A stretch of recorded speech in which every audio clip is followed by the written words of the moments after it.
Naman tayo gustong yumaman, di ba? Minsan nga alam na natin yung mga kailangan nating gawin, ngunit hindi pa natin ito ginagawa. Kaya sa video na ito, bibigyan ko kayo ng 4 na advice para masimulan nyo na yung inyong journey towards financial freedom. Ito, mga natutunan ko para maging isang millionaire in my 20s. Pag naabutan nyo yung dulo ng video, meron rin akong bonus tip para sa inyo. Handa na ba kayo? Pag-usapan natin.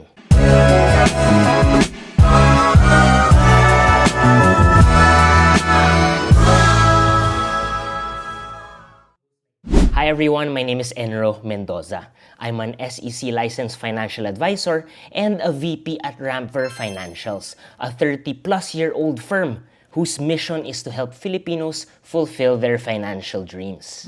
Ngayon, kinakausap ko sa video na to yung mga kumikita na, whether sa trabaho o sa negosyo, tapos hindi pa rin nakaka-save, hindi pa rin nakaka-ipon para sa kinabukasan.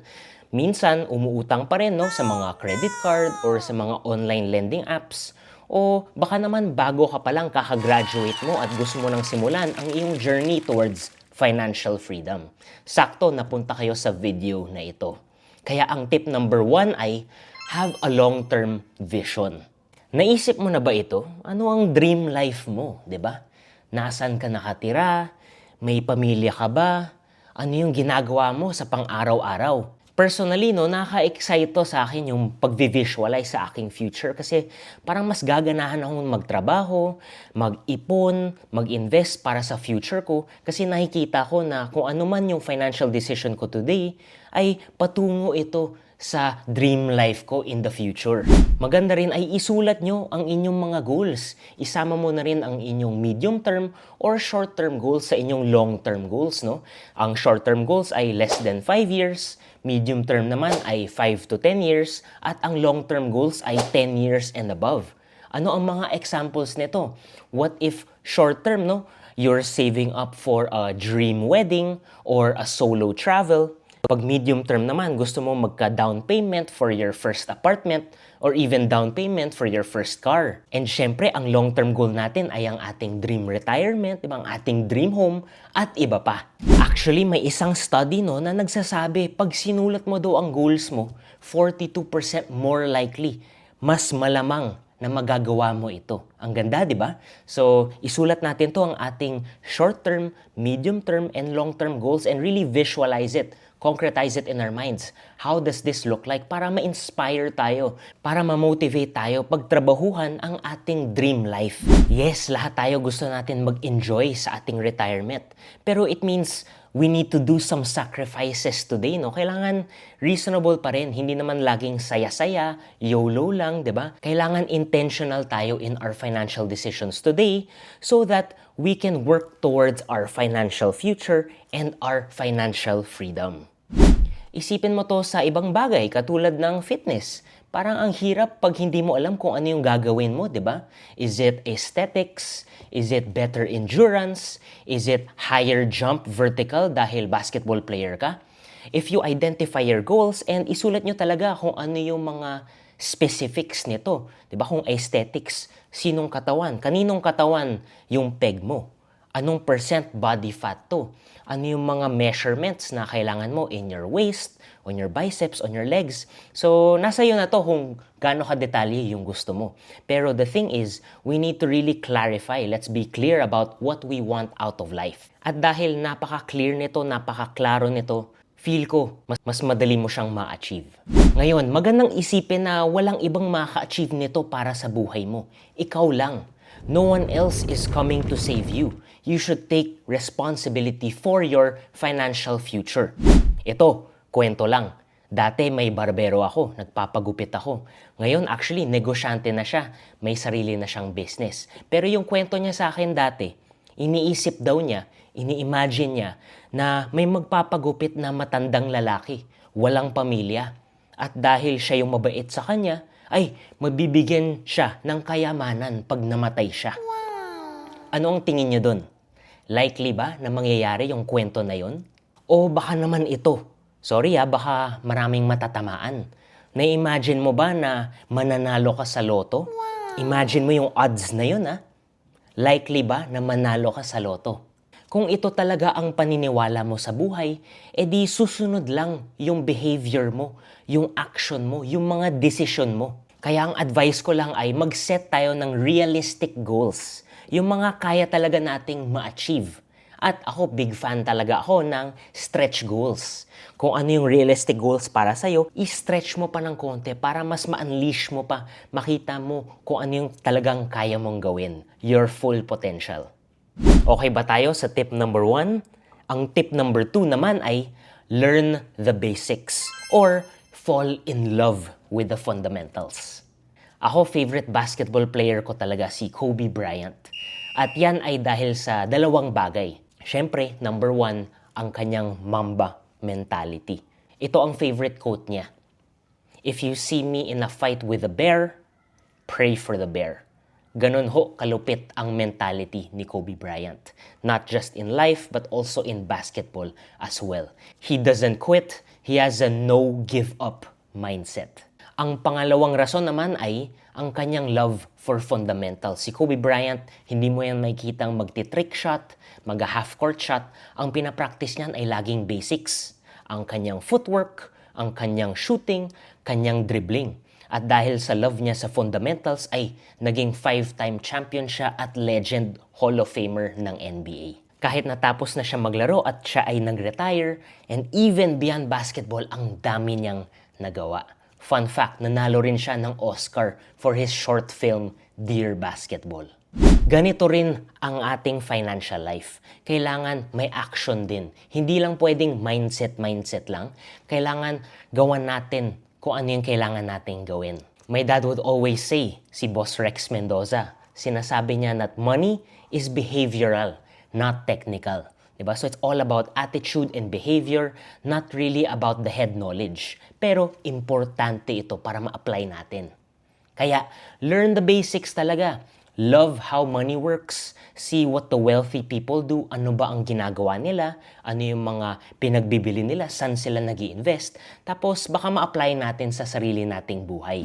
Ngayon, baka napaka-overwhelming pa, no? Sabihin nyo, grabe naman yan, Enro. Hindi ako mayaman eh, ganito lang ako. Paano ba mag-start? Ano ba yung kailangan namin gawin? At ito ay ang tip number 3. Choose a system. Ngayon, marami ng financial system ang naimbento at ang gaganda ng mga ito. Parang yung Ipon Challenge ni Sir Shinkitan, yung Baby Steps ni Dave Ramsey sa US, or even sa Ramper Financials yung ginawa ni Boss Rex, which is the simple steps to wealth creation. At ang lahat ng ito ang gaganda ng framework. Now, I wanted to make this even simpler, even more basic, especially for the people na talagang beginner, hindi masyadong marunong sa pera. This is based on the financial concept of the hierarchy of financial needs. This is a basic financial concept na katulad ng pyramid. You need to build the right foundations before you level up towards the next stage. Kaya, importante na pyramid siya kasi pag nauna kayo sa taas o nauna sa gitna, baka matumba ito. Also, I took inspiration from mga fitness challenge katulad ng 75 Hard or Earthy 30 kasi nagbi-build ito ng community or nagki-create ng isang movement which is very powerful, especially for our finances, which is very important for our lives. I call it the Freedom 4 Challenge. Achieve financial freedom in just 4 steps. Step number 1, eliminate all debt. Step number 2, save up 50,000 pesos. Step number 3, I get 1 million in protection. And step number 4 is invest your first 100,000 pesos. Now you can download the Freedom 4 Challenge at www.freedom4challenge.com or you can scan this QR code as well. Pag dinownload mo to, makuha mo rin ang Freedom 4 Journal which you can use to monitor your progress towards financial freedom. Ang ganda, di ba? Kaya ang tip number 4 ay implement the system. Now it's about implementation. If you choose Freedom 4 as the right framework for you, it's time to get to work. Now I want to discuss 3 principles kung bakit napaka-effective nitong Freedom 4 Challenge at bakit dinesign ko siya in a certain way. Number 1, is inertia. Number 2, momentum. At number 3, sequence. Number 1, inertia. Yung pinakamahirap kasi is getting started, getting moving. Kaya kailangan yung mga goals natin, yung mga kailangan natin gawin, yung mga milestones, paliitin natin. Let's make it as small as possible so that the barrier to entry, the barrier to start is as low as possible. The goal is to start small. Which brings me to the second principle, momentum. Dahil nagagawa mo na yung mga maliit na bagay, nagbibuild ka ng confidence kasi may right habits ka na. Nagagawa mo na siya on a daily basis or on a weekly basis, these right financial decisions. And this gives you the confidence to really keep going and work towards your financial future. At ang third principle ay sequence. Kailangan nagle-level up tayo. What is the next step to bring you closer to your financial freedom? So I'll go through the steps very quickly in this video, pero all of the details you can download for free at www.freedom4challenge.com. So step number 1 is eliminate all debt. At dito pinag-uusapan natin ay ang bad debt. Meron kasing good debt and bad debt. Yung good debt steers us towards our goals. Yung bad debt naman steers us away from our goals. Ano ang mga examples ng good debt? What if salesperson ka, on the field ka, you want to get your clients quicker, then you get a car and you finance this car. Or another example is for education. You want to borrow money to fund your education and then eventually you get the credentials needed for you to perform well at your job. Ano naman ang mga example ng bad debt? What if umuutang ka lang to get the latest iPhone just to show it off? Buying expensive clothing, buying designer shoes, yan ho ang mga examples ng bad debt.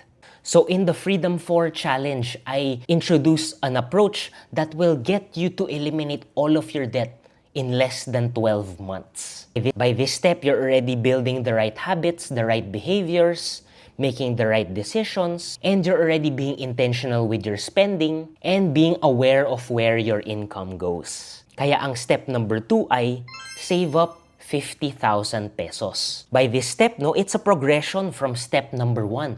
You're still building the right habits, pero this time, instead of paying off your debt, mas nakikita nyo, nakapag-save na kayo at pwede na kayong mag-build ng emergency fund. This is for any untoward event, whether you need to buy a new refrigerator, na-flat kayo, o baka naman nawalan kayo ng trabaho. And step number 3 is get 1 million pesos in protection. You want to be protected kasi hindi enough ang emergency fund lang, lalo na sa mga medical bills, sa mga gamot, at confinement. Treat insurance as something that you can readily use, whether that's life insurance, healthcare. It's an umbrella that you can use whenever it rains. Now lastly, step number 4 is invest your first 100,000 pesos. Here is where you start investing for your future. Because as you know, saving is not enough. Yung inflation kasi, dinadilute niya yung value ng peso mo. You need to outpace the rate of inflation, which is around 4 to 5% normally. You want to be able to buy assets that appreciate in value over time, or in certain strategies, assets that actually pay you monthly, quarterly, or annually. So investing is making money work for you, not you working for money. Ang ganda, di ba? Money nga daw is the best employee. It doesn't complain and it works 24/7. Ang sabi nga ni Warren Buffett, who is the most successful investor in this generation, if you don't find a way to make money while you sleep, you will work until you die. Grabe, no? That's why let's make money work for us as early as possible. Again, you can download the Freedom 4 Challenge for free at www.freedom4challenge.com. Now, dahil nandito pa kayo, sabi ko nga, meron akong bonus tip at the end. At ang bonus tip na ito ay enjoy the process. Kailangan ini-enjoy natin. In order to enjoy our journey towards financial freedom, we need to have fun. And won't it be fun if we do it with other people as well? Invite nyo inyong mga friends to do the Freedom 4 Challenge for you. Sakto, magbabagong taon na rin. In the Freedom 4 Journal, I even encourage you to state a reasonable reward once you've accomplished a certain step. 'Di ba? So that we can celebrate the small wins, celebrate the milestone, and reward yourself for the right behaviors. If you do this, you're even more motivated and you've gamified your journey towards financial freedom. For example, you've always wanted to buy new running shoes for your fitness. Kaya after step 1, eliminating all debt, the next income that you have, you can take from that the funds that you will use to buy your new running shoes. This is just an example, pero ang ganda kasi you're very intentional about where your money goes. And it's always towards certain goals that you want out of life, not expectations or not peer pressure from other people. So, yan lang ang advice ko para sa inyong journey towards financial freedom. Gawin natin tong New Year's resolution. Gawin natin ang Freedom 4 Challenge. Let's make this a community. Let's make this a movement because we all deserve financial freedom. Ito ho, first video ko pa lang, but I really plan to do a lot of things next year.